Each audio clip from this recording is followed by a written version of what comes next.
नमस्कार, आपण पाहत आहात S9 टीव्ही न्यूज। नागपूरमध्ये पावसाचा कहर, इंदिरानगरचा मुख्य रस्ता पाण्याखाली, नागरिकांचा आंदोलनाचा इशारा। अतिवृष्टीमुळे नागपूर येथील इंदिरानगर परिसरातील मुख्य रस्ता पूर्णपणे पाण्याखाली गेला असून नागरिकांचे जनजीवन विस्कळीत झाले आहे। दरवर्षी पावसाळ्यात हीच परिस्थिती निर्माण होत असतानाही रस्त्याच्या काँक्रिटीकरणाकडे ग्रामपंचायतीने दुर्लक्ष केल्याचा आरोप स्थानिक नागरिकांनी केलाय। इंदिरानगर हा दाट लोकवस्तीचा भाग असून हा रस्ता नागरिकांसाठी दैनंदिन वाहतुकीचा प्रमुख मार्ग आहे। मात्र पावसाचे पाणी साचल्याने वाहन चालक, पादचारी, महिला, ज्येष्ठ नागरिक आणि शालेय विद्यार्थ्यांना मोठ्या अडचणींचा सामना करावा लागतोय। पाण्याखाली खड्डे लपल्याने अपघाताचा धोका देखील वाढला आहे। या समस्येबाबत ग्रामपंचायतीकडे अनेकदा लेखी व तोंडी तक्रारी करूनही कोणतीही ठोस कार्यवाही झालेली नसल्याने नागरिकांमध्ये तीव्र नाराजी आहे। केवळ आश्वासने मिळाली मात्र प्रत्यक्षात काम सुरू झाले नाही असा आरोप नागरिकांनी केलाय। ग्रामपंचायतीने तातडीने रस्त्याचे काँक्रिटीकरण करून पावसाच्या पाण्याचा योग्य निचरा करण्याची व्यवस्था करावी, अन्यथा लोकशाही मार्गाने तीव्र आंदोलन छेडण्यात येईल असा इशारा नरेश अहिरे, सोनू पगारे, प्रदीप पोतदार, गणेश पगारे, गणेश नेर, दीपक खैरनार, प्रशांत पगार, संदीप कासार, विशू बाविस्कर, सुलेमान शाह, सुलतान शाह, समीर शाह, राजू पठाण, सिकंदर शाह, उदय पगारे, संदीप जाधव, संदीप शिरसाट, सुनील निकुंभ, बाळा शिंत्रे आदींनी दिलाय।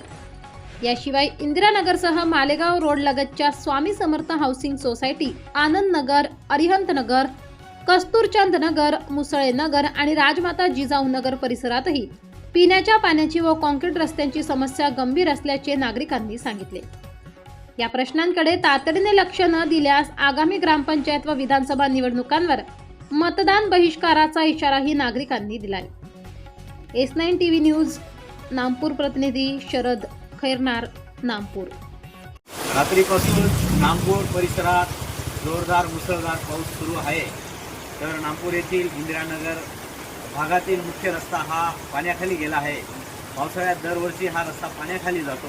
येथील नागरिकांना जाण्यासाठी मोठ्या मुश्किलीचा सामना करावा लागतो।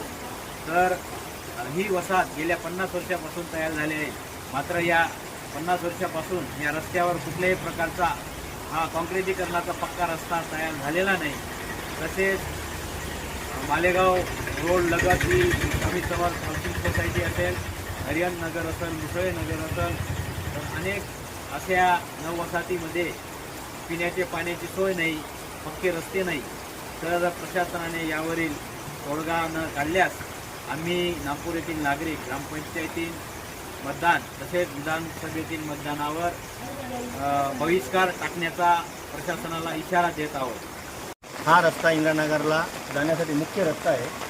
तर तुम्ही बघू शकता की इथे किती पाणी संगळलेलं आहे। तर प्रशासनाने याची दखल घ्यावी। अक्षरशः लहान शाळेकरी मुलांना जाण्या येण्याची खूप त्रास होतो आहे व बाजूला सरकारी हॉस्पिटल आहे, इथं यशोरत्न हॉस्पिटल आहे। तर पेशंटांची सुद्धा गैरसोय होते, इथं गाड्या लावायला किंवा जायला सुद्धा जागा राहिलेली नाही आहे। तर याची प्रशासनाने दखल व्यवस्था घ्यावी। आपल्या चॅनलला नक्की सबस्क्राइब करा, बेल आयकॉन दाबायला विसरू नका।